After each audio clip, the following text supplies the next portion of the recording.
马航370真的被找到了吗？我们时间线回到7年前的现场。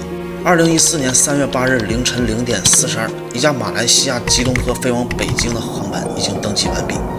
到达北京首都国家机场的时间是凌晨6点半。飞机上一共有227位乘客，其中有154位是中国籍的乘客，另外还有12名机组的成员，其中机长是53岁的扎哈里，有着18365小时的飞行经验，是一位经验非常丰富的机长。而副机长是27岁的哈米德，也有着2763个小时的飞行经验。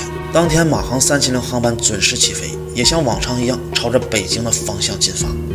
飞机上的人们还想着到北京的时候或许还能看到美丽的日出，可惜事与愿违。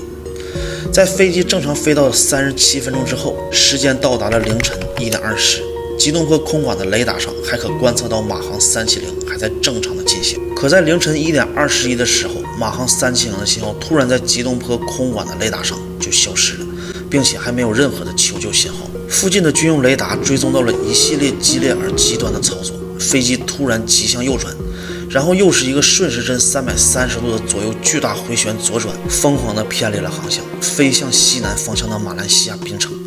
难道他们需要紧急的返程降落吗？但是在军方雷达上显示的行动轨迹，驾驶飞机的人正在进行了一个作死的操作，他急速地将飞机拉到了13000米，而乘客的生命能承受的安全高度又是多少呢？仅仅为11000米。就在这个时候，一架附近的日本飞机要求联系马航370，没想到第一次连线就成功了。